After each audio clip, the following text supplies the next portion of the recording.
Hi, I'm Mrs. Bankovich, the Reading Center teacher, and I am going to read Chapter 1 of The Lost Library. Chapter 1 Mortimer. Mortimer waited on the cool stone basement floor in front of the mouse door, number 4, his fluffy orange body covering as much territory as it could. His paws were spread in front of him as if he were about to catch a watermelon. Books, in Mortimer's opinion, got it wrong about cats. In books, cats were usually stuck up, sometimes even uncaring, as if cats had no feelings at all. Cats had hearts too. Feelings, his heart said. Mortimer had a lot of feelings. What he didn't have were a lot of words. Mice were better with words than he was. Mice talked a lot. The bell on top of Martinville Town Hall began to ring, as it did at 6 p.m. every day. The scratching behind the door was getting louder.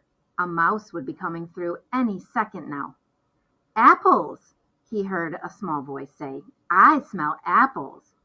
And behind the voice there were murmurs of excitement. Here they come, Mortimer thought.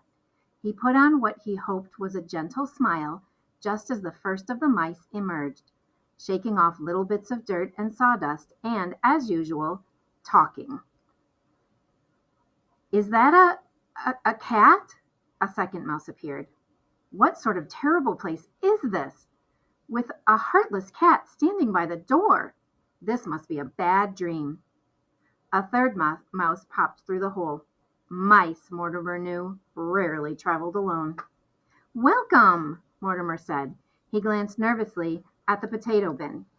Last week, a mouse had managed to jump into it. Mortimer had to wait for him, remaining perfectly still under the stairs for almost 3 hours. Please follow me, mice, Mortimer tried to sound cheerful. This way to outside. But we just got inside, one of them whined. Using his outstretched arms like windshield wipers, Mortimer herded them to a small mouse hole in another corner of the basement, also known as mouse door number 3. Mice, he'd learned, never liked to go out the same way they had come in. That horrible cat has 6-toed feet. How terrifying! Wait a minute. Could this be the 6-toed grouch? The exit, which was not far from the old library book cart, led outdoors away from Miss Scoggin, the apples, and Mr. Brock's cheese, and the potato bin. And now I suppose we are expected to go straight out into the cold again. In fact, seeing Mortimer and his sizable paws, the 3 of them were already crowding around the mouse hole, trying to leave. Not cold, Mortimer said. It's summertime. Be careful, though. There's a road on the other side of this door. Cars, but everything's fine. Oh, great, one of them said. Thanks for nothing, 6-toed grouch. And he disappeared through the hole. And by the way, everything is not fine, the last mouse added. I am very hungry. But keeping her eyes on Mortimer's paws, he actually did have 6 toes on each. The mouse squeezed herself through the hole backward. Sorry, Mortimer said. Keep moving, please. Sorry. Cats are never sorry, said the mouse just before vanishing into the night. Everyone knows that cats have no feelings. Mortimer didn't say anything. There was no point, because they were gone. He pressed his eye to the small hole, looking to see that they had made it safely across the road. Goodbye, he whispered. Goodbye and good luck. Miss Scoggin did not tolerate mouse. By now, Mortimer knew that he couldn't stop them from coming in through the mouse holes. He carefully numbered them, mouse doors 1 through 5. The mice had been coming for all the years he'd lived in the house, and there wasn't much he could do about it, other than gently guide them back outside again. He'd learned to hear their scritching and scratching, and was always ready to meet them at a door and point them to the nearest exit.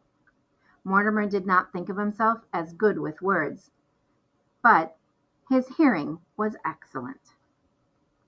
He tried to straighten up the basement. As usual, running around the way they did, the mice had banged into things. Tonight, 3 apples had fallen from the tall, wobbly shelf. Even with 24 toes, Mortimer could not pick up apples, but he could roll them to a spot near the stairs where Al would be sure to see them right away. He'd line them up for her. Maybe they were not too bruised, or she could make applesauce again. When the basement was neat and quiet, he took a deep breath, savoring the smell of apple muffins that floated down the kitchen stairs. Al was baking, as she did most Sundays. Through one of the small, high basement windows, he saw the day's light fading. He exhaled and felt happy. Then his eyes fell upon the cart of old library books.